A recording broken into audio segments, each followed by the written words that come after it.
अरस्तु की पॉलिटिक्स राजनीति शास्त्र पर लिखा गया एक बहुमूल्य ग्रंथ है, जिसमें पहली बार राजनीति को एक वैज्ञानिक स्वरूप दिया गया। उसने तत्कालीन समाज व्यवस्था तथा राजनीतिक स्थिति का विशद अध्ययन करने के बाद अपने विचार निश्चित किए थे। तो आज हम लोग जो अरस्तु की पॉलिटिक्स है किताब, उस पर थोड़ा सा अवलोकन करते हैं कि उसमें क्या बातें थी।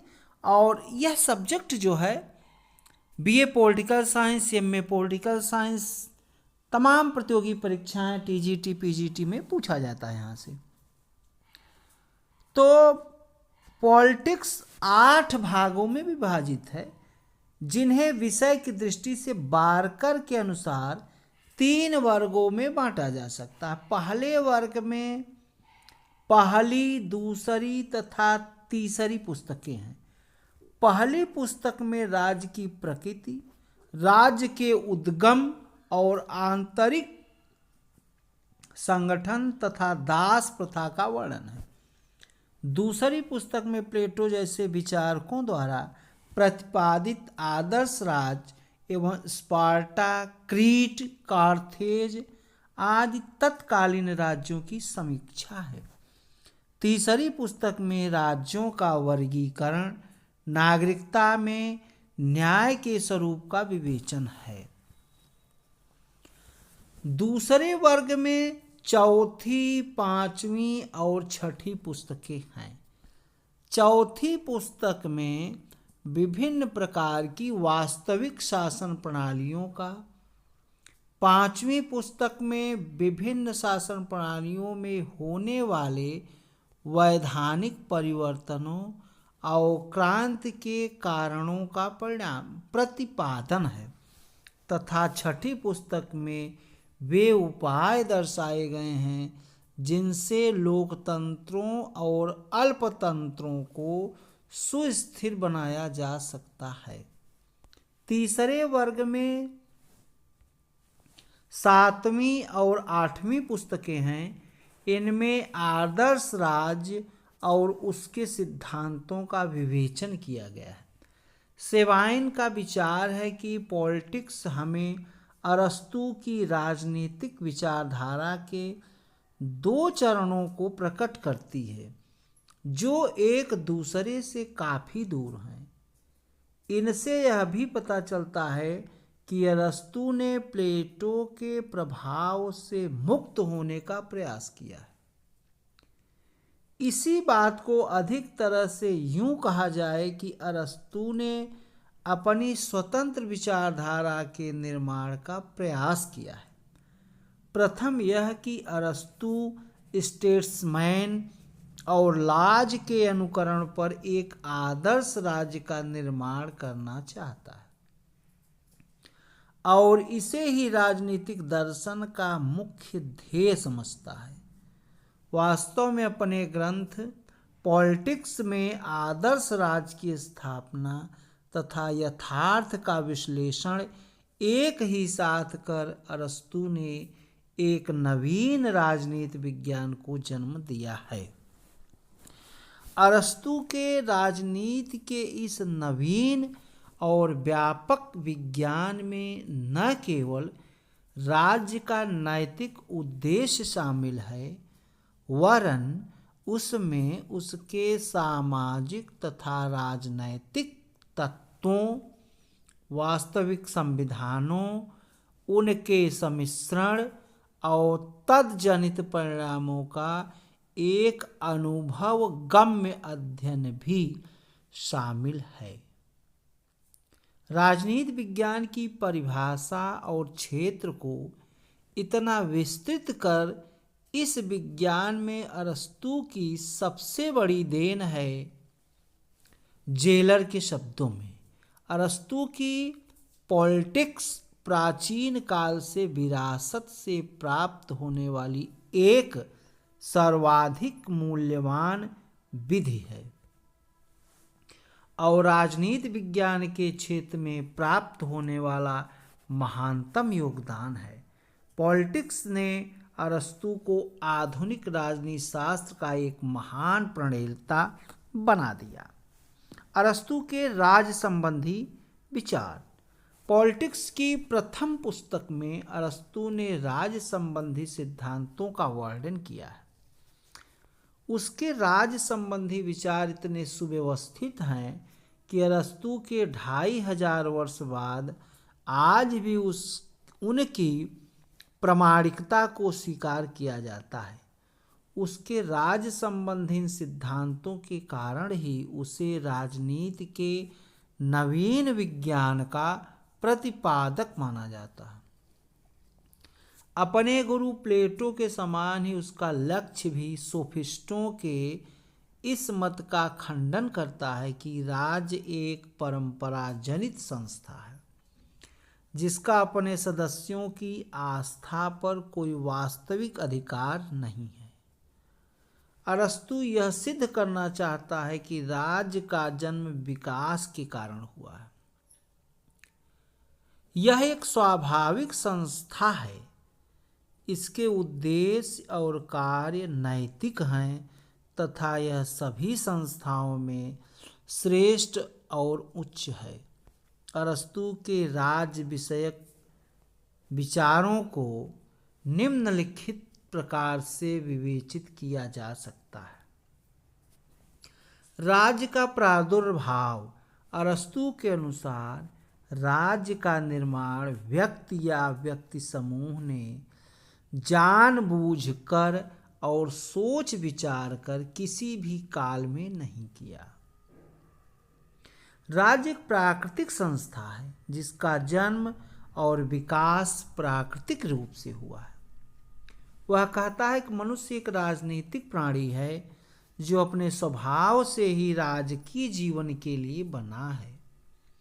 अपनी स्वभावजन्य भौतिक, सांस्कृतिक एवं नैतिक आवश्यकताओं की संतुष्टि के लिए स्वामी तथा दास और स्त्री एवं पुरुष एक दूसरे की ओर आकृष्ट होते हैं। इस प्रकार उनके संयोग तथा मेल से परिवार का जन्म होता है। परिवार प्रकृति द्वारा स्थापित मनुष्य की दैनिक आवश्यकताओं को पूरा करने वाली संस्था है। जब परिवारों का एकीकरण हो जाता है और इस संगठन का उद्देश्य दैनिक आवश्यकताओं की पूर्ति से कुछ अधिक हो जाता है, तब एक ग्राम का अस्तित्व होता है। सबसे अधिक ग्राम वही है जहां एक ही माता के दूध से पले बच्चे और बच्चों के बच्चे रहते हों। सनय सनय अनेक ग्राम एकत्रित और संगठित होकर एक समाज के रूप में इतने बड़े हो जाते हैं कि वे अपनी आवश्यकताओं के बारे में लगभग आत्मनिर्भर हो जाते हैं। तब नगर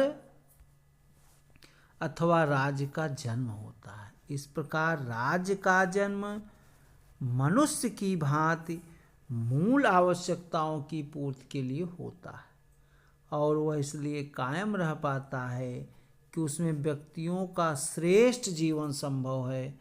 अतः समाज या राज्य के जन्म के अंकुर सर्वप्रथम परिवार में देखने को मिलते हैं।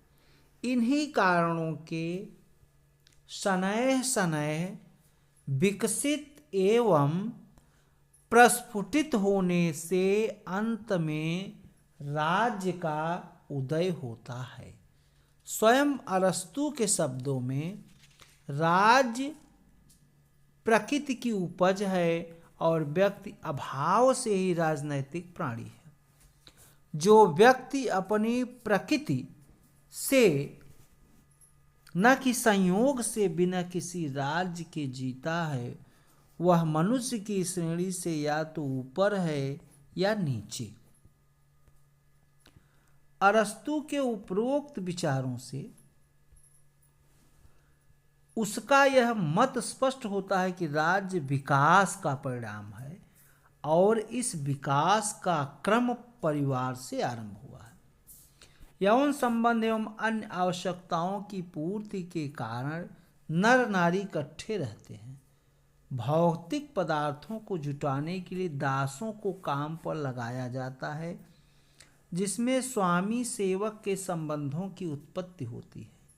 इस तरह यौन संबंधी एवं अल्प भौतिक आवश्यकताओं की पूर्ति के लिए स्त्री पुरुष स्वामी सेवक आदि के साथ साथ रहने से बना परिवार एक स्वाभाविक संस्था है। यह मनुष्य की अंतः प्रकृति और इच्छा का स्वाभाविक परिणाम है। मानव की राजनीतिक यात्रा में दूसरा आता है ग्राम। परिवारों का समुदाय या समूह अपनी आवश्यकताओं की पूर्ति के लिए ग्राम का रूप धारण करता है। एक दूसरे के लाभ के लिए बढ़ती हुई आर्थिक समस्याओं की पूर्ति के लिए तथा रक्त संबंधों के पारस्परिक प्रेम के कारण एक दूसरे पर निर्भर रहते हुए परिवार ग्राम को जन्म देते हैं। विकास का यह क्रम चलता रहता है और अनेक ग्रामों के सम्मिलन से नगर राज्य का जन्म होता है। बढ़ती हुई आवश्यकताओं की पूर्ति के लिए ही अनेक ग्राम समूह बनकर नगर राज्य के रूप में एकत्रित हो जाते हैं। राज्य सैनिक संगठन बनाकर विदेशी आक्रांताओं से अपने निवासियों की रक्षा करता है। ग्राम पंचायत की तुलना में अधिक कुशलता पूर्वक न्याय का कार्य करता है। विद्याओं और कलाओं का विकास करता है। इस तरह राज्य का विकास 3 स्थितियों से होकर गुजरता है। अरस्तु के शब्दों में राज्य एक पूर्ण और आत्मनिर्भर परिवारों और ग्रामों का एक समूह है, जिसका तात्पर्य एक सुखी और सम्मानपूर्ण जीवन से है। राज्य के विकास की उपरोक्त 3 स्थितियों और उद्देश्यों को निम्नलिखित प्रकार से स्पष्ट किया जा सकता है। कुटुंब संबंधी प्रजनन तथा अल्पतम भौतिक आवश्यकताओं की पूर्ति। दूसरा ग्राम क प्लस न्याय के लिए ग्राम पंचायत तथा धार्मिक उत्सव आदि। न्याय नगर राज्य क धन ख धन न्याय तथा सैनिक संरक्षण विद्या तथा कलाओं का विकास। राज्य एक स्वाभाविक संस्था है। प्लेटो की भांति अरस्तु का यह भी मानना है कि राज्य किसी समझौते का परिणाम नहीं है, अपितु एक प्राकृतिक समुदाय है। प्लेटो एवं अरस्तु से पहले सोफिस्ट मानते हैं कि राज्य परंपरागत जनित संस्था है, जिसे मनुष्यों ने आपस में समझौता करके बनाया है। अरस्तु राज्य को एक कायनोनिया अर्थात ऐसा समुदाय मानता है जिसके बिना मनुष्य का जीवन संभव नहीं है। राज्य एक बंधुत्व है, एक जाति है, उन लोगों का संगठन है जो एक दूसरे से भिन्न होते हुए भी सामान्य आवश्यकताएं रखते हैं और वस्तुओं और सेवाओं के पारस्परिक आदान प्रदान द्वारा उन आवश्यकताओं की पूर्ति के लिए प्रकृति से प्रेरित होते हैं। अरस्तु के शब्दों में जो व्यक्ति राज्य के बाहर रहता है वह या तो पशु है अथवा वह देवता, या तो पशु है या तो देवता।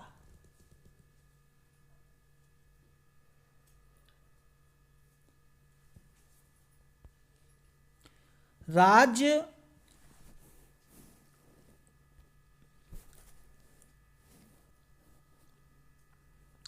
को प्राकृतिक मानने के पक्ष में अरस्तु निम्नलिखित कारण प्रस्तुत करता है। अरस्तु का कहना है कि यदि जिन संस्थाओं पर राज्य आधारित है वे संस्थाएं स्वाभाविक हैं तो निश्चय ही उन आवश्यकताओं संस्थाओं का विकसित रूप भी स्वाभाविक ही होगा। परिवार स्वाभाविक अथवा प्राकृतिक प्रवृत्तियों का परिणाम है। यह मानव के भावनात्मक जीवन की अभिव्यंजना है। तो आज प्लेटो के अरस्तु के राज संबंधी विचारों पर चर्चा हुई। वीडियो को लाइक एवं शेयर अवश्य करें। यह तमाम प्रतियोगी परीक्षाओं के लिए बहुत ही महत्वपूर्ण है। धन्यवाद। जय हिंद, जय भारत।